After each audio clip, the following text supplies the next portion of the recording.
Hi, I'm Bev.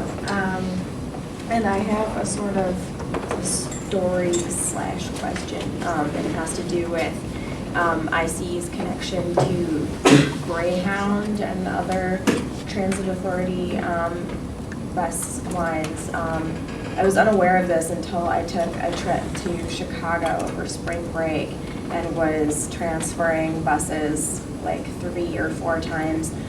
And when I was in between Syracuse and Buffalo, New York, a bunch of people in green uniforms got on the bus and asked everyone to get out their passports and their identification. And there was a family in front of me that were all Arab speaking, didn't speak a word of English, and they came up to them and started like yelling at them, like immediately once they realized that they didn't speak English, because like yelling will make you more understood, apparently. And the one guy was really excited that he knew how to speak Spanish, but he was upset that these people threw him for a loop by not speaking Spanish, the one other language.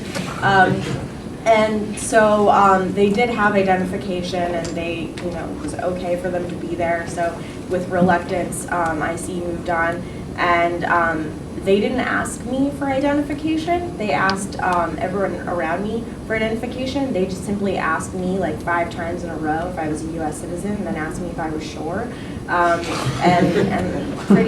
pretty sure. Like I'm indigenous, and so like even like U.S. citizen times 11. I don't know how else to say it.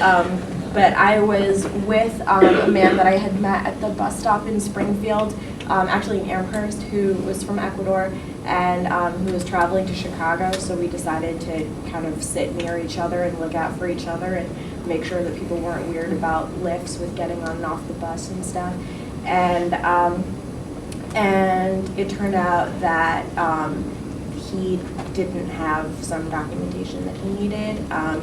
I don't believe that it was that he had been convicted of a crime. Like, I understood some of the conversation that they were having in Spanish. I don't speak a lot of Spanish, but basically he was asked to put out his hands, and they put handcuffs on him and took him off the bus. And I started crying, and so they came back and were asking people, like, why is she crying? Why is she crying? Why are you crying?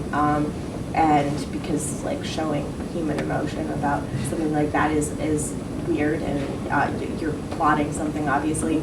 And so then they took, because they realized that I used a wheelchair and that they wouldn't be able to easily get me off the bus by just like dragging me off the bus, they asked the bus driver to get off, and they kept him talking for like half an hour to an hour. And at the time I didn't realize it was about me, but then they got back on the bus at our next stop and bypassed everyone else and asked me if I was a U.S. citizen again, and I said yes again. And then once again they got the bus driver off the bus and talked to him again. And basically the bus driver somehow convinced them not to detain me, but at both stops what they were intending to do was to detain me for conspiring against the government and aiding and abetting an illegal immigrant, was what they said. And so I've been really, really upset, obviously, about like what that implies in terms of methods, and also really worried about this man and have no idea if there is any way for me to determine where he went, or if anyone knows that he went there, because he was heading to Chicago for work. He was talking to a friend. Like, I don't think his family's even here. So I just was really worried, and I don't know what else to do. So just, that's my...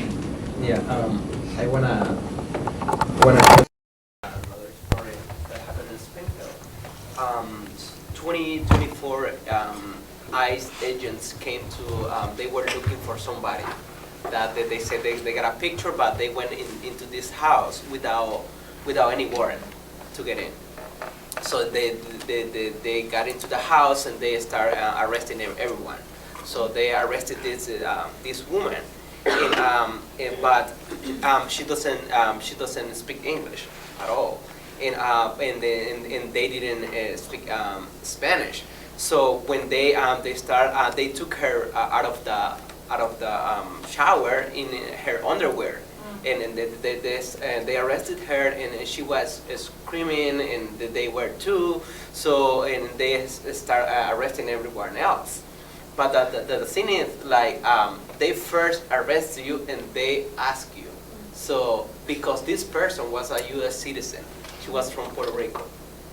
So and this person who never got involved into the fight for immigration, and she said, like, for the first time in my life, I felt what an undocumented family felt every time that this happened to them. So I think they make her to reach their point where to open her eyes and say, like, this is not fair for anybody. And I went through the same thing that they happen every day. And this person has become one of the biggest leaders to teach the no-erase training because this happened to her. And it was really sad and it made people angry about it.